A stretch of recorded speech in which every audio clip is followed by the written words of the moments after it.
Dicen que a las 3 de la madrugada el mundo se adelgaza, que hay rendijas por donde se cuela lo que no terminó de irse. Esta noche les traigo la voz que despertó a los muertos. No me quiero morir. Soy quien les acompaña en estas horas, la linterna que pasa por los rostros del pueblo cuando ya no queda nadie fuera.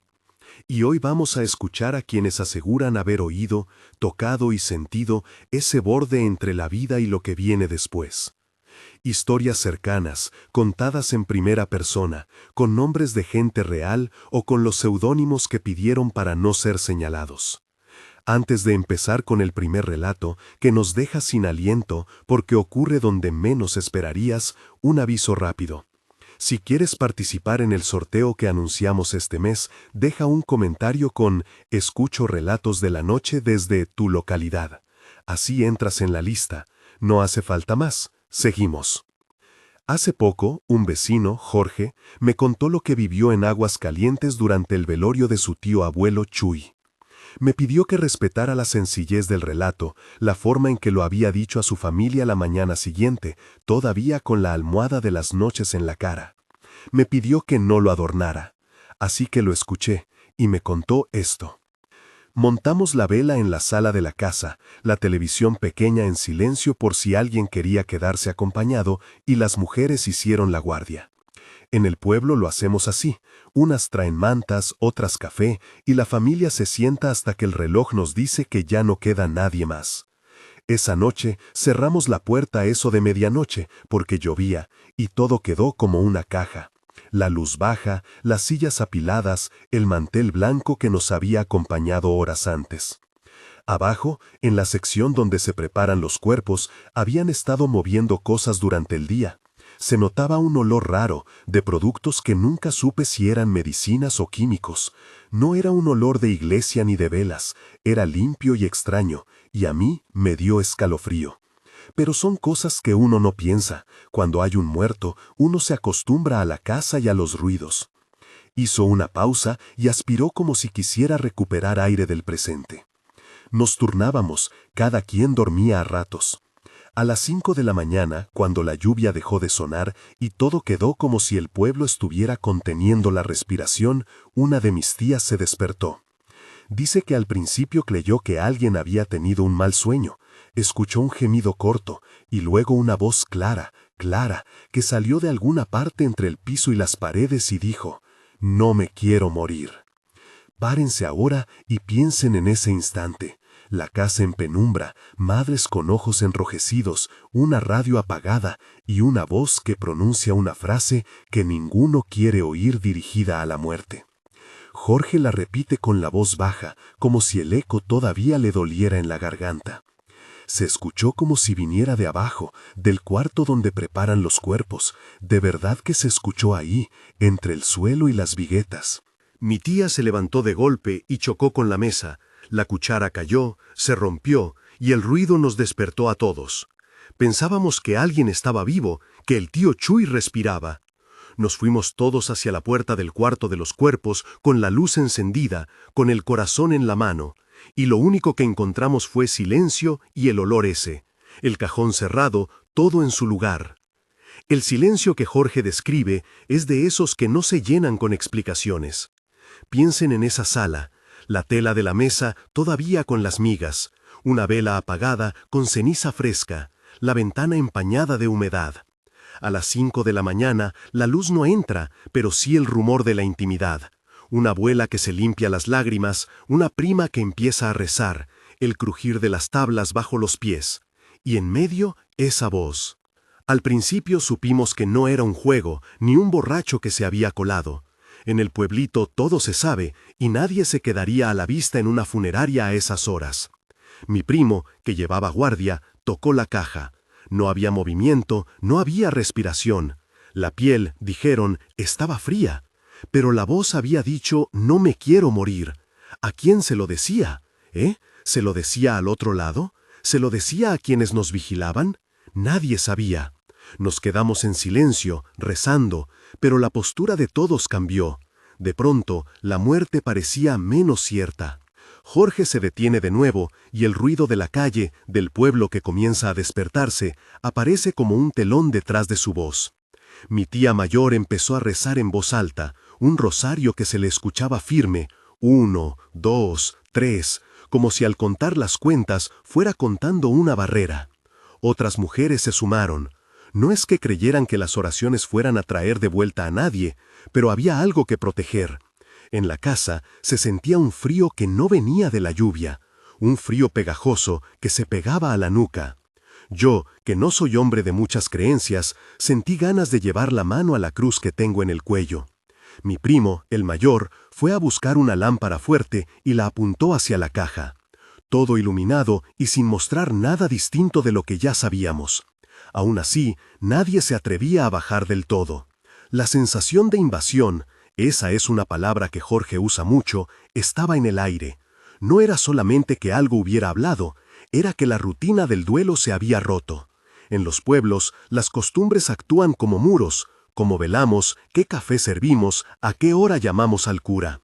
Y una voz, que no se escapa de los límites conocidos, te recuerda que esos muros no son tan sólidos como creemos. Mi tía menor, la que siempre se queda sin dormir, contó que antes de que dijera «no me quiero morir», había oído como un susurro de pasos, como si alguien caminara sobre las tablas del piso de abajo. Pero cuando asomó la luz, no había huellas ni marcas, como si hubiera pasado por encima de la casa sin tocarla. Eso fue lo que más nos asustó, la sensación de que algo había estado ahí, cerca, pero sin dejar nada tangible.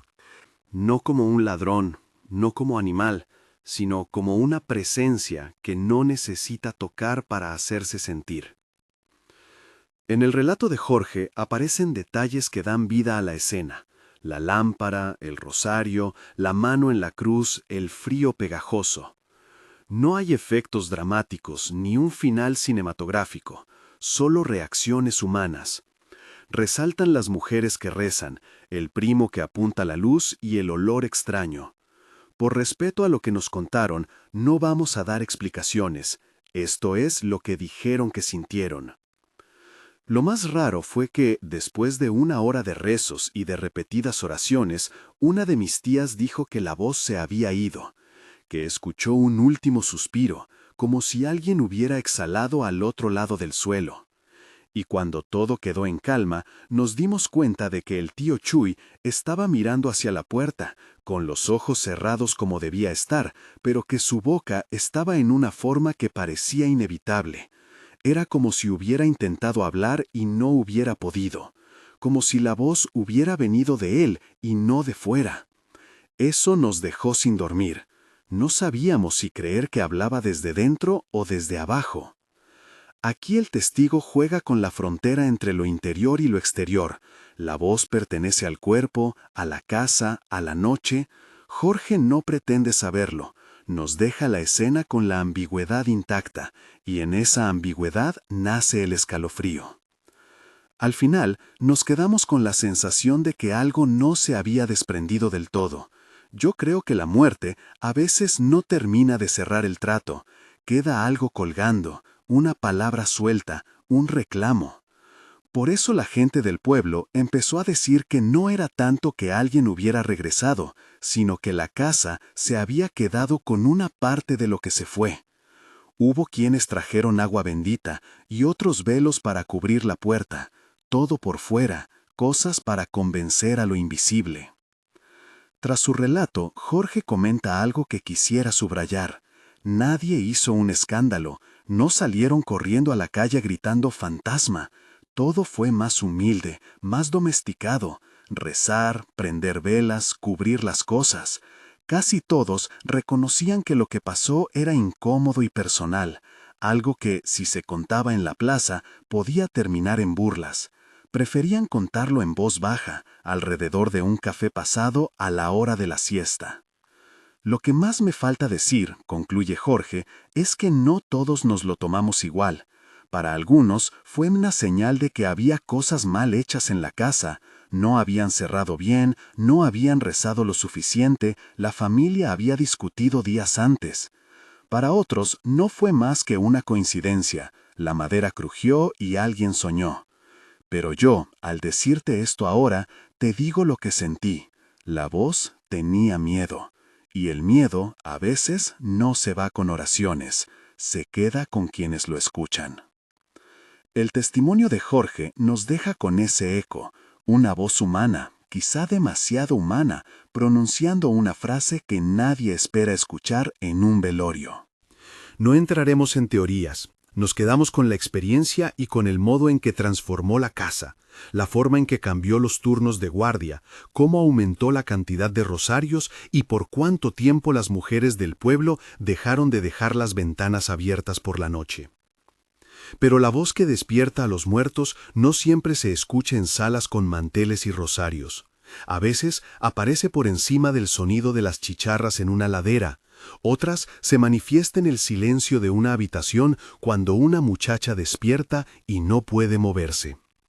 Lo que sigue es otro testimonio que nos trae hasta un lugar más agreste, la ladera de una montaña que mira al valle. Lo cuenta Segundo Sarlangue, aunque en el pueblo lo conocen simplemente como Segundo. Segundo vive desde hace décadas a la entrada de un camino vecinal que sube por el monte. Nos lo describe así: una casa con muros de adobe, una vaca con herramientas, perros que ladran a la madrugada. El relato que me mandó por voz va directo al punto, sin adornos excesivos. Dice que la primera vez que vio al niño fue en una tarde que se torció, la luz se fue rara y el frío bajó de golpe. Era tarde de cosecha, apenas había terminado de arreglar unas cajas en la camioneta, dice. La ladera estaba mojada porque había llovido y la tierra olía a hojas. Vi a lo lejos algo blanco, como un pañuelo moviéndose. Al acercarme, pensé que era un niño del pueblo buscando algo. Lo llamé porque no es normal ver a niños solos en la ladera, mi nieto no sale sin permiso. El niño, si es que era un niño, tenía la piel muy pálida, tan pálida que parecía que la luz le daba por dentro. Sus ojos no tenían brillo, eran como dos nubes blancas. No se movió cuando yo le dije hola, me miró, o al menos su cara estaba en mi dirección, pero no sentí reconocimiento. Segundo hace una pausa en su mensaje y jura que no ha exagerado. Su ropa estaba hecha jirones y tenía las manos como si algo le hubiera arañado. No vi sangre. No lo vi con vida, como se dice, era más como una cosa que se parecía a un niño. Me dio frío por dentro. Me acerqué un poco porque se me ocurrió pensar que era alguien que necesitaba ayuda. Tenía la costumbre de ayudar a cualquiera en el camino.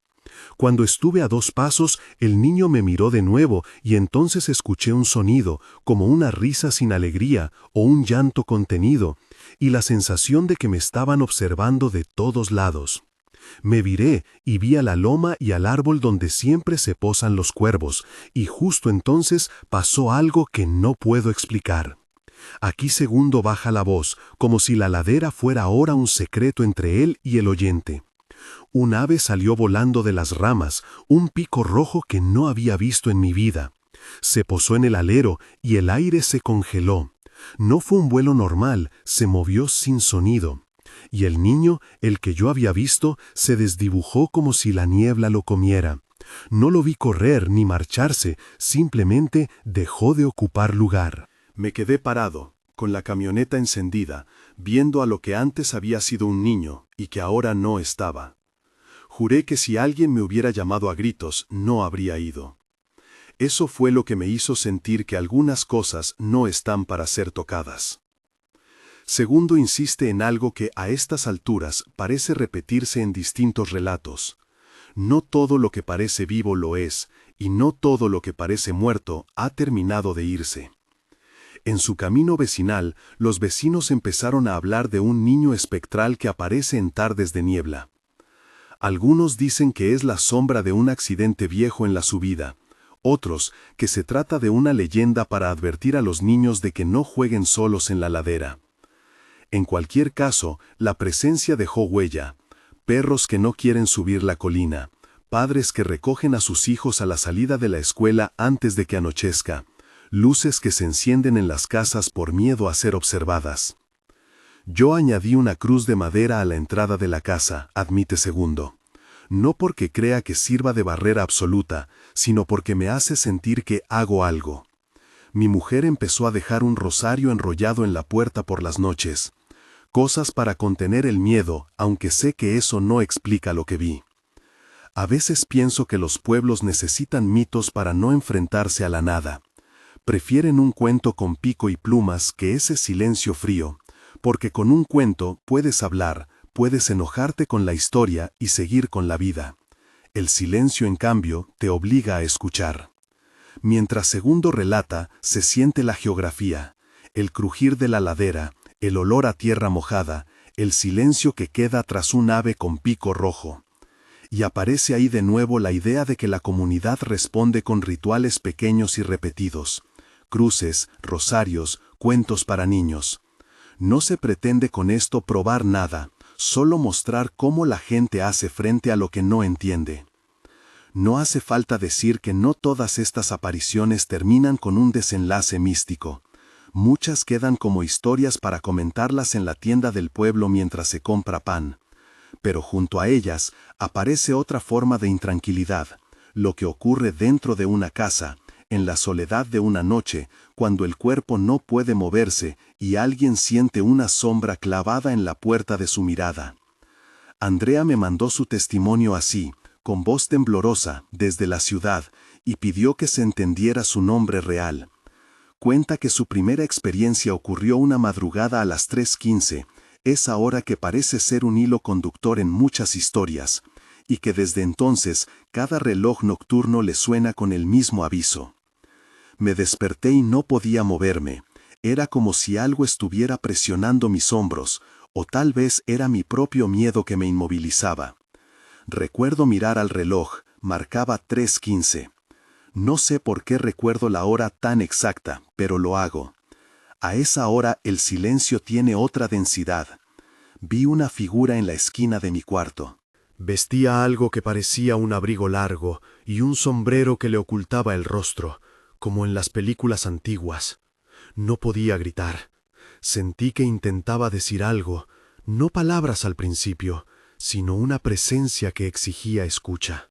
Fue como si mi respiración no fuera mía. Andrea detalla con pequeños cortes, frases cortas que cortan el aire, porque la parálisis del sueño suele relatarse así: respiración entrecortada, esfuerzo por mover un dedo, pero la inercia del cuerpo no responde. La figura no se movía mucho, pero su presencia me aplastaba. Pensé en prender la luz, pero algo me dijo que no despertara del todo o que la sombra se acercaría. Intenté hablar de todas formas y salieron sonidos que no eran palabras. No sé cuánto duró, puede que segundos o puede que minutos. Luego sentí un aliento frío en la nuca y de pronto la figura se desvaneció. Me quedé allí, con el corazón latiéndome en la garganta, y mi mano buscó el rosario que siempre dejo en la mesa de noche. Desde entonces, si despertaba a esa hora, temblaba hasta que salía el sol. La parálisis es, en muchas culturas, el punto de encuentro entre lo neurofisiológico y lo sobrenatural. Andrea no busca explicaciones científicas, nos cuenta cómo lo vivió, cómo eso afectó su día a día. No volvía a dormir sin que alguien le tocara el hombro, prefería que su hermano durmiera en la sala y comenzó a dejar la puerta de su cuarto entreabierta. Los rituales de protección, otra vez, aparecen. Mi abuela me dio un rosario y me dijo que lo recitara si me despertaba. Mi madre, que no es de rezar, dejó una vela encendida un tiempo, hasta que dejó de poder aguantar y la apagaron. No fue una solución completa, pero la repetición de esas cosas nos daba calma. Antes de que esta historia avance más, quiero hacer una pausa y decir algo. Si ya están oyendo esto y sienten curiosidad o miedo, recuerden el sorteo. Déjenme un comentario. Escucho relatos de la noche desde tu localidad y entran. Fue una promesa al inicio y la mantengo. Ahora seguimos porque la noche aún tiene más voces. La voz que se escucha en una funeraria y la sombra que presiona en una habitación comparten algo. Dejan una marca. No siempre es visible, no siempre es tangible, pero se transforma en rutina, en pequeñas maniobras para recuperar la sensación de control. Que alguien deje un rosario aquí, que otro coloque una cruz allá, que un vecino cambie de camino para evitar la ladera, todo esto configura la respuesta comunitaria ante lo inexplicable. He contado hasta ahora 3 relatos: el velorio de Jorge, la ladera de Segundo y la parálisis de Andrea, todos ellos distintos en forma, pero conectados por un hilo, la presencia que se niega a quedarse donde le corresponde.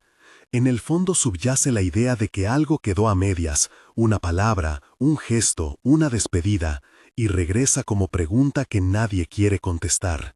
Mientras tanto, en la plaza y en la tienda, el rumor ya corre. Algunos hablan de hombres pájaro con picos rojos. Otros aseguran que en la ladera vive un niño que no envejece. Los relatos se cruzan, se recombinan. No faltan versiones que amplían los detalles hasta convertirlos en leyenda. Pero aquí nos mantenemos en testimonios. Esto es lo que los vecinos contaron. Ahora, justo cuando la noche empezaba a clarear en Aguascalientes y la luz del alba se colaba por las rendijas, llegó una llamada que cambió la perspectiva de más de uno. No fue por radio ni por redes, fue una voz rota que llamó a la puerta. Pero esto lo contaremos en detalle más adelante, porque la historia adquiere otros matices cuando la comunidad entera se involucra y cuando el rumor se vuelve acción. Por ahora, nos detenemos en la emoción de los relatos, en el clima que generan, en cómo alteran las pequeñas costumbres, guardias nocturnas que se vuelven eternas, cruces en puertas, llantos que se vuelven silencio. Y si hasta aquí han seguido en silencio, si han sentido la piel de gallina, sepan que es una reacción común. Los relatos no buscan convencerles de nada, solo quieren dejar la pregunta. ¿Qué pasa cuando alguien dice, no me quiero morir, y nosotros, los vivos, tenemos que poner palabras a ese reclamo? ¿Cómo nos hundimos o nos sostenemos en lo que creemos que es lo correcto? ¿Qué ritos son suficientes y cuáles son meras consolas emocionales? En la siguiente parte de la noche, cuando el pueblo empieza a despertarse de verdad y la gente sale a la plaza con cafés en mano, se empiezan a unir las historias. Testigos que antes no habían hablado se acercan para contar una cosa que creen que conectaría con lo escuchado en la funeraria. Una mujer que vende pan dice haber visto, la noche anterior, a un hombre con un sombrero que no parecía tocar el suelo. Un viejo que cuida del cementerio toca su gorra y murmura que a las 3:15 se le aparece una lámpara sin llama. La repetición de la hora ya no es casualidad, se vuelve un latido nocturno compartido. Pero dejemos que ellos hablen. Termino por ahora con la sensación que Jorge me dejó en la última línea de su testimonio, la idea de que algunas voces no llaman a ser escuchadas para volver, sino para recordarnos que el duelo, si no se acompaña, puede transformarse en algo que cohabita la casa. Y eso, cuando sucede, lo notan todos. Mantengan las luces bajas si lo escuchan de noche. Y si quieren que su voz aparezca en el siguiente episodio, contando su propia experiencia con la hora de las 3:15, con una luz que no debería estar, o con una voz que no debería llamarlos, recuerden el sorteo. Comenten, escucho relatos de la noche desde tu localidad. Dentro de poco, seguiremos con otro testimonio que nos llevará más adentro del monte, donde hay quienes piensan que lo que vaga no es un alma suelta, sino un aviso que se transforma en criatura. La noche, como verán, todavía no ha terminado. La noche, como verán, todavía no ha terminado. Apenas clareaba cuando esa llamada llegó a la puerta de la casa de Jorge. No era el timbre eléctrico de la ciudad, era un toque seco, casi humilde, como si la madera misma quisiera preguntarle algo. Abrieron y se encontraron con una mujer envuelta en un poncho que la lluvia todavía había empapado. Traía pan y silencio. Dijo que había oído, no en su casa, sino en la calle, una voz que llamaba como quien busca a alguien para pedirle perdón. No sabía a quién pertenecía. No pidió nada, solo dejó la bolsa con pan y se marchó sin mirar atrás. La gente del pueblo tardó en olvidarlo porque aquel gesto pequeño llevó la sensación de lo nocturno hasta la mañana. No era solo que la voz hubiera surgido en un velorio, era que la voz parecía franquear las horas y aparecer donde menos la esperabas, convocando a vivos y a vecinos. Esa mañana, la plaza se llenó de murmullos. El viejo que cuida el cementerio, conocido por todos como Baldo, dejó escapar un comentario que pareció cerrar círculos. Si la voz cruza puertas, también cruza caminos. Baldo no era hombre de exageraciones, lleva décadas barriendo nichos, colocando flores y recordando fechas con precisión que asusta. Contó, con la calma que da la costumbre, que había oído cosas raras en la madrugada. Una lámpara sin llama a las 3:15 que se mecía sobre las lápidas, un susurro que parecía provenir de la tierra.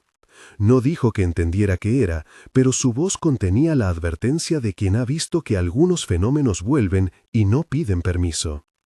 Lo que vino después amplió la inquietud hasta envolver a más de una familia.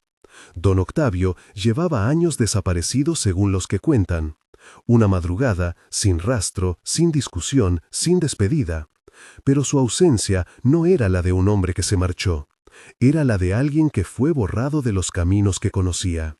Dijeron que la última vez que lo vieron iba hacia la huerta con su sombrero, que saludó a la mujer del molino y que el perro que lo seguía se encogió y se quedó quieto en la vereda. Pasaron los días y los rumores crecieron.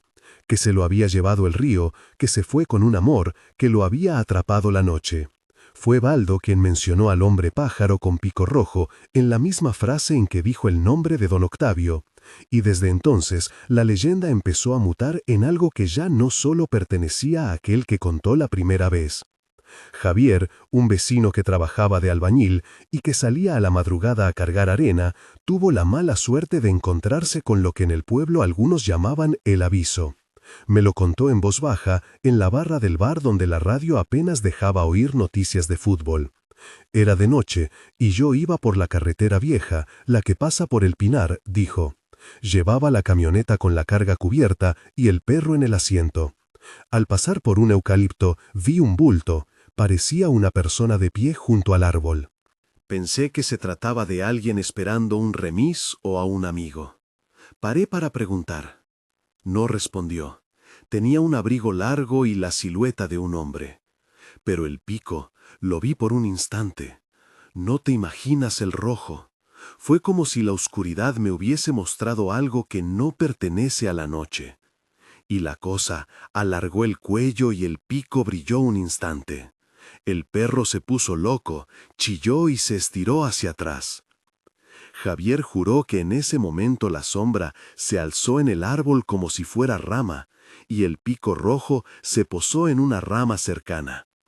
No había canto, solo el silencio pesado que suena cuando algo se aleja sin dejar rastro. Al día siguiente, en la vereda, los niños contaban que habían visto plumas en un poste. Nadie encontró plumas realmente, pero la historia se fue germinando así. Una visión en medio de la lluvia y alguien que desaparece sin huellas. Los relatos a veces se transforman en reglas no escritas. No pases por el pinar de noche, decían las madres. No saludes a extraños sin luz. Si ves algo con pico, vuelve por donde viniste. Son medidas de prudencia que nacen del miedo y que, con el tiempo, se vuelven parte del repertorio comunitario. No hay libros científicos que lo respalden, no hay pruebas, solo el relato de la gente que lo vio y el modo en que esos relatos cambiaron hábitos. La taberna cerraba antes, las citas se aplazaban y las fogatas se encendían en las plazas para que la oscuridad se sintiera menos solitaria. Hubo quien intentó darle forma a lo que sucedía. Se organizó una búsqueda por el monte para encontrar a don Octavio. Fueron hombres y mujeres, linternas en mano, zumbidos de insectos de fondo y la humedad pegajosa del suelo. Baldo fue uno de los primeros en llegar, con esa calma de quien conoce cada sendero. Recorrían la vereda, llamaban su nombre en voz alta, hacían señas con las linternas. Encontraron huellas cercanas al río, huellas humanas, normales, que luego se perdían en la maleza. Un niño dijo haber visto algo moverse entre las zarzas. Tenía forma de hombre y se volvió un pájaro, dijo. Pero los adultos no vieron nada. La búsqueda no dio con Octavio. La frustración creció y con ella los mitos. Se lo llevó el hombre pájaro. No se fue, no entró en la tierra. Salió por la ladera y no volvió. La desaparición, lejos de resolver algo, lo envolvió todo en preguntas más densas. En medio de ese clima, apareció una vieja leyenda que algunas ancianas del pueblo repitieron como si al pronunciarla redujeran un poco su inquietud. Hablaban de un hombre pájaro, que no es un animal, es la forma que adopta una pena que no encuentra descanso. Dicen que llega cuando se ha cometido una injusticia o cuando una muerte queda sin abrazos, que se posa con su pico rojo sobre los aleros y que espera. No es un relato nuevo, es un modo de nombrar algo que la comunidad no quiere mirar a solas. En ese punto, la frontera entre mito y advertencia se hace tan tenue que a veces es imposible decir qué parte de la historia pertenece a la memoria y cuál a la imaginación. En la caseta del molino, una vecina llamada Elena, que siempre ha sido buena con las cuentas y pésima con el miedo, me dijo que empezó a dejar comida en el umbral. No por el pájaro, me aclaró, sino por costumbre, por si alguien llega hambriento. No quiso darle poderes a la creencia, pero su gesto sintetiza la respuesta humana, alimentar lo que no puedes explicar, aunque sea para sentir que haces algo. Ese hacer vuelve a aparecer en muchas casas. Cruces en puertas, velas que se encienden en las noches claras, rosarios colgados de las cabezas de las camas.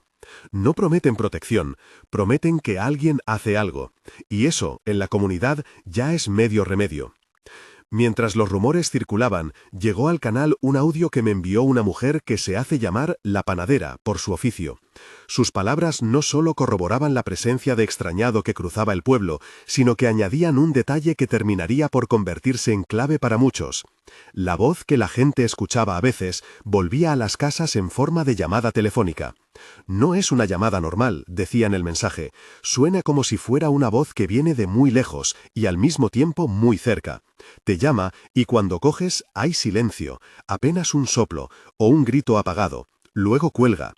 La panadera puso la voz en un contexto personal. La noche en que entregó pan, una llamada la había despertado. Contestó despacio pensando en un cliente y del otro lado una respiración apenas audible. Colgó y al encender la luz vio una figura que se movía por la vereda. No tuvo tiempo de dar más detalles. El mensaje quedó ahí, como otra pieza que no encaja del todo. Las piezas eran muchas y sin embargo la sensación de que algo se imprimía en la vida cotidiana no disminuía.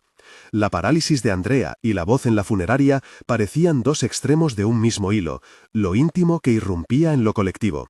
Si una voz podía levantarse en el velorio, quizás por la mañana ese mismo reclamo atravesara una alfombra, rozara una puerta y terminara como un aire que no se sabe de dónde viene.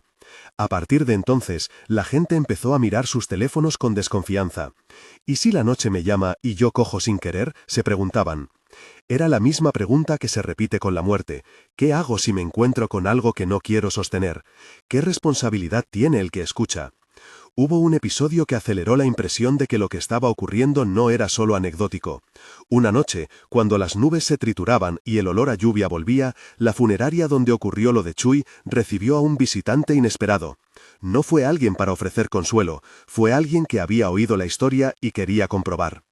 Se trataba de un periodista local, no de los grandes, sino de esos que hacen crónicas para la radio vecinal, que quiso grabar lo que quedaba del velorio. Con su grabadora, apuntando a cada rincón, se dirigió a la sala baja donde preparaban cuerpos y decidió dejar el micrófono en el suelo grabando. No buscaba cocinar sensaciones, buscaba registrar. La grabadora quedó horas y horas registrando el silencio intercalado con el viento. Al día siguiente, cuando los técnicos revisaron la cinta, encontraron algo inquietante. A las 5:02 de la madrugada, según el registro, aparece en la pista un aliento, un gemido corto, y luego una voz humana que pronuncia «No me quiero morir», como si dijera la última verdad antes de soltarla. No puedo afirmar que eso sea prueba de nada, es solo lo que la cinta registró, y la comunidad lo oyó y lo habló.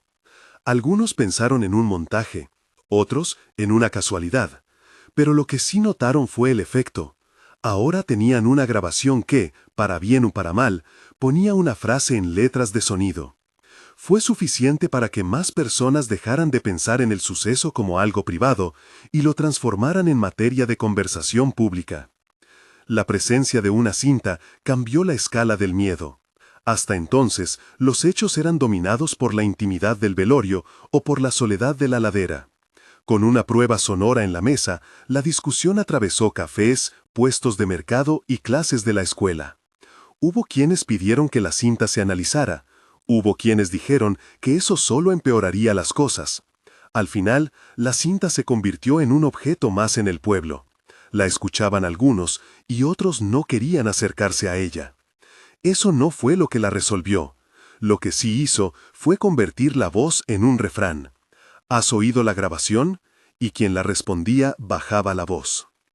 En paralelo, en otra casa de la periferia, me llegó la historia de Baldo sobre una luz que aparece a las 3:15 en el cementerio.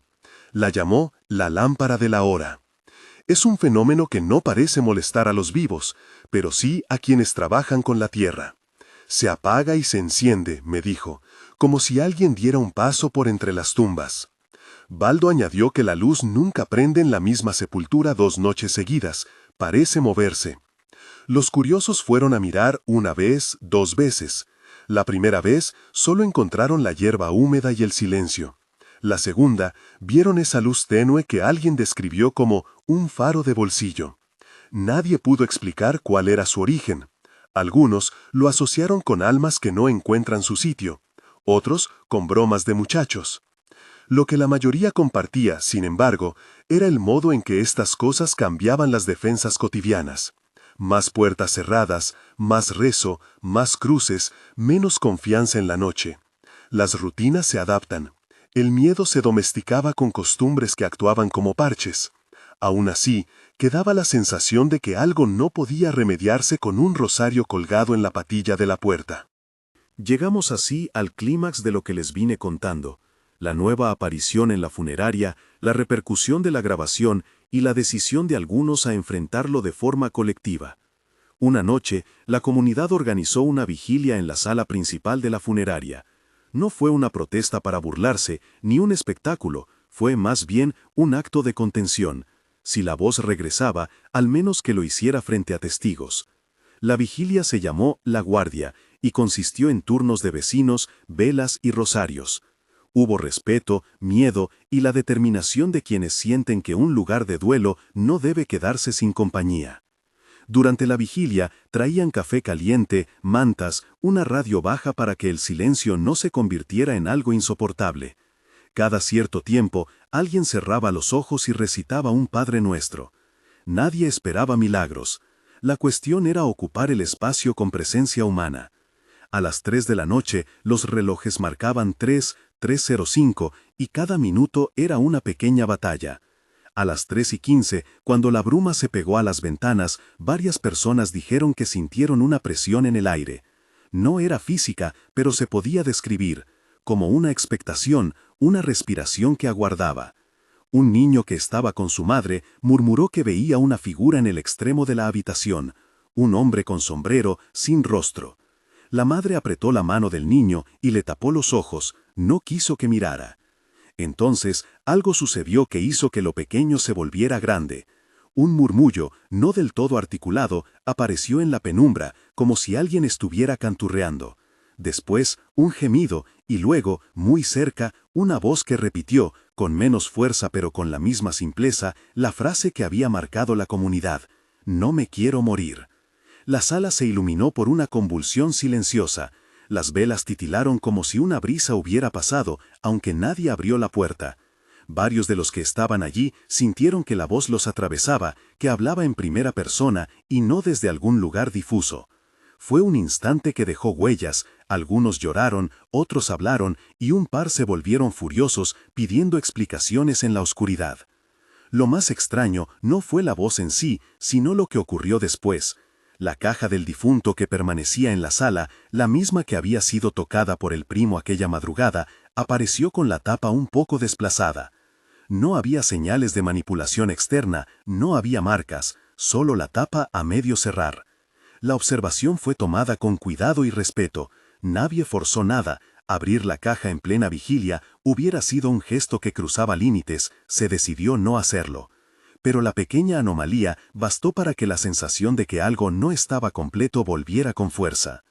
A la mañana siguiente, las redes locales ardieron con versiones. Unos decían que había sido un montaje, otros una señal.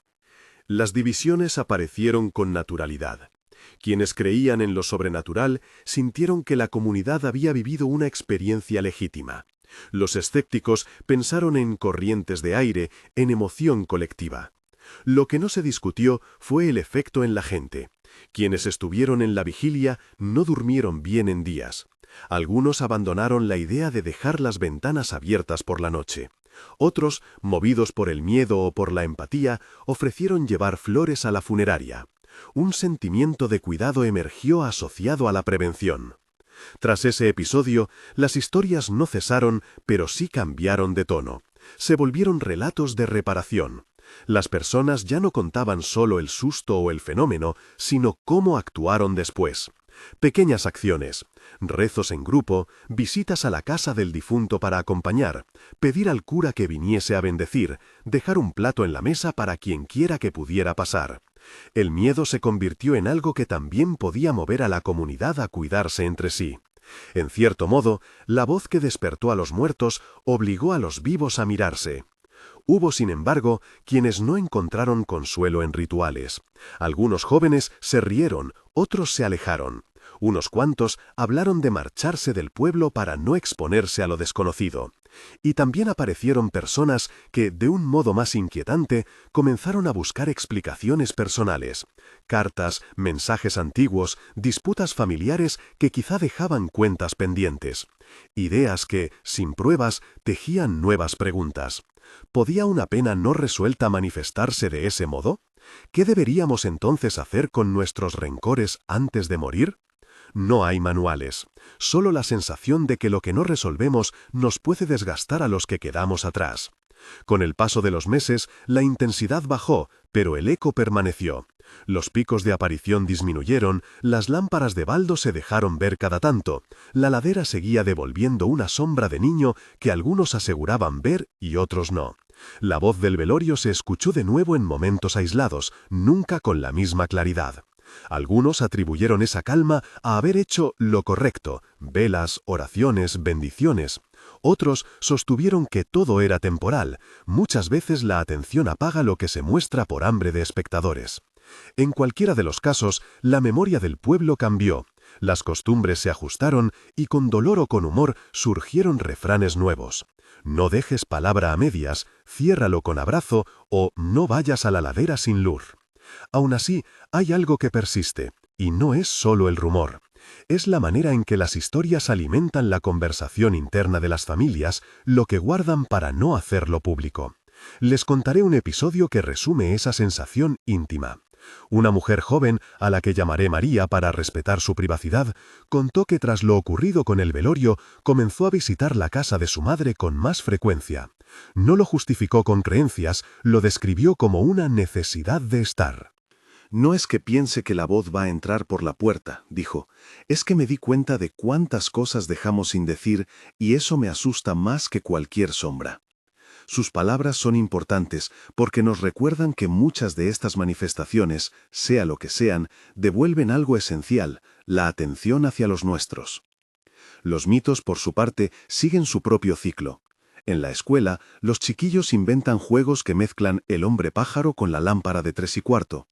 En la plaza, los mayores cuentan la historia con solemnidad cuando cae la noche.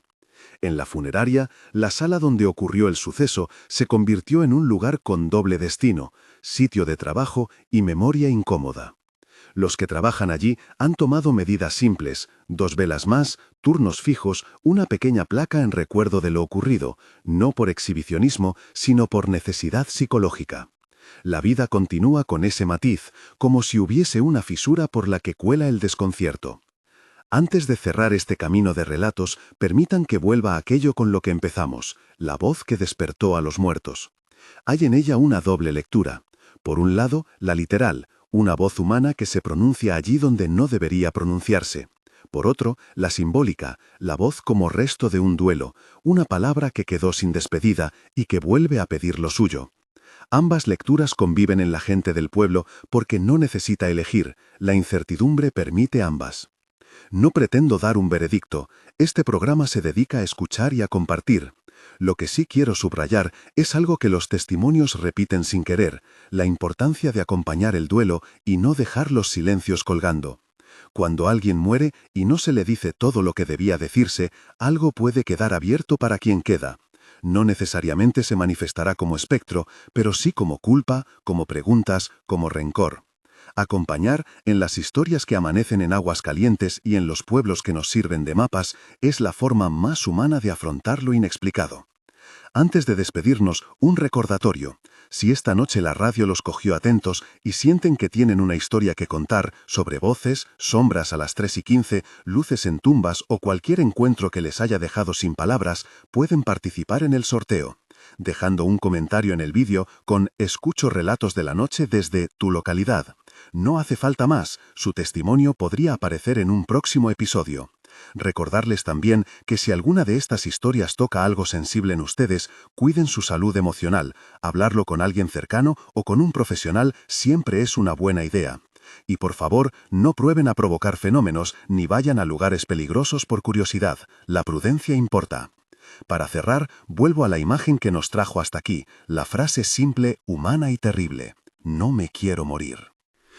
Lo que esa voz hizo fue recordarnos que, a veces, lo que queda en el mundo no son ruidos sin contexto, sino palabras pendientes. Eso nos obliga a mirar a quienes tenemos cerca, a decir lo que tengamos que decir, no por superstición, sino por humanidad. En los pueblos, en las casas, en las camas donde alguien se queda despierto a las 3:15, la pregunta sigue flotando. ¿Qué heridas debemos cerrar para no pasarle el peso del silencio a quienes vendrán detrás? Si les ha interesado este episodio y quieren que sigamos escuchando Voces de la Noche, suscríbanse al canal y compartan este vídeo con alguien que disfrute de lo inexplicable. Participen en el sorteo dejando su comentario como les indiqué. Las historias que recibimos son las que mantienen vivo este espacio. Nos vemos en la próxima emisión, cuando la madrugada abra otra rendija y alguien, quizá ustedes, nos cuente lo que oyó. Y por ahora, enciendan una vela si lo necesitan, cierren la ventana si el viento les pone los pelos de punta, pero no apaguen el oído. Hay voces que no piden ser resucitadas, solo escuchadas. Aquí, donde hablamos de la voz que despertó a los muertos, guardaremos esa escucha con respeto. Buenas noches.